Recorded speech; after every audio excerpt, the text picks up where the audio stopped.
Hey, alright. So I got two of my knives that I like. It's in my favorite knife category. But I find have a little bit of flaw in them that I like to demonstrate and show to you. Show and tell, a little show and tell going on here. So this is one of the original Jungle Fury knives. TR-88 surgical steel. Timber Rattler. With the cutout fuller blood groove. It's a very powerful knife. It's got that brass on it. It's got a large handle with a big palm swell, but it's more even than the big green boy, where it don't narrow down like an hourglass at the ends of the tang and the palm. So yeah, it's a good knife. Nice good long blade on it. 10.5 inches, I believe, with a good clip point. Fairly good thickness. One of my favorite designs. I like this design they made. They gave this knife a really good look. It comes in a green handle and a couple other style handles that I don't think have this same type of swell. It's more narrower. They probably feel better in the hand, and you can get better action with movement with it. You know, yeah. But yeah, this is just Jungle Fury. If Timber Rattler still has it, and you haven't got one, you might want to look into it, because this will do everything that the Bowie Knife should do. It's a good knife. And then here's another knife here that I bought from Atlanta Cutlery. They advertise this knife as a full tang knife, full profile tang, which means you can see the sides of the tang from the side. That's the profile, which is really truly false advertisement. Yeah, I would have to just say it the way it is. Good knife, but advertised wrong.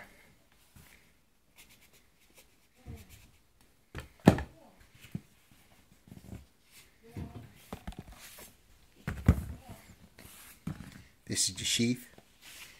It's got a nice metal piece on the tip, which is classical in design. This is a windlass knife. You know, it's got wood lining in there to keep the knife sturdy and give it a nice snug fit. They did that well. It's got the traditional stitching up the back. And then this is a throat that comes off.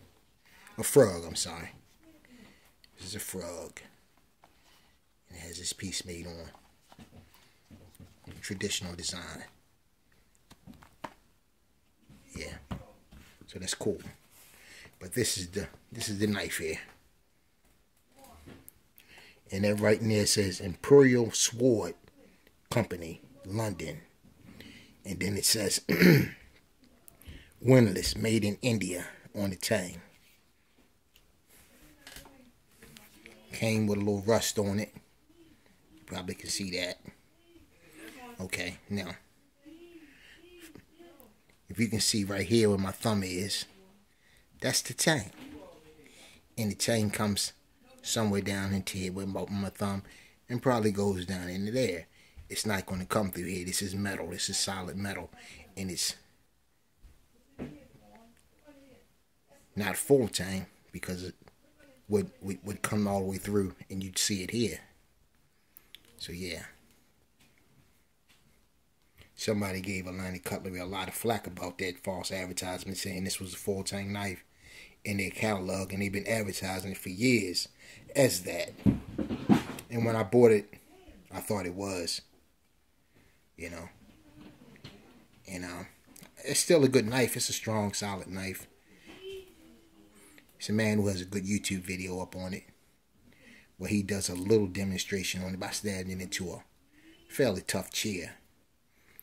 Call it this bear check. So yeah. But yeah, it's heavy in the handle, but Real fast knife.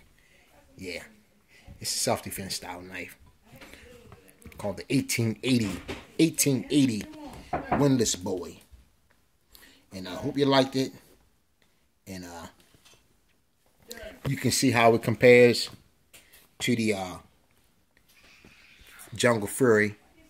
It's a little bit smaller, but it's a nice knife. They're both nice.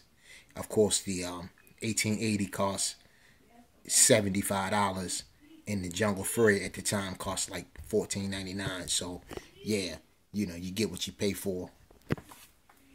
And then some companies just tell you what they want you to believe and hope you follow along. Because this is not the full tang knife they claimed it was, which is, as I said, a full profile tang. That means you can see the tang on both sides. And then they got this big piece of metal down there. They could have made it full tang and did that too. Put that metal down there for the pommel. But they didn't. They just put a stick tang in there. They probably got a good heat treatment on it though, because it's a nice knife. I'm not knocking it. I just, you know, I don't think they should have claimed it. It's a profile tang when it's not. Peace. Have a good day.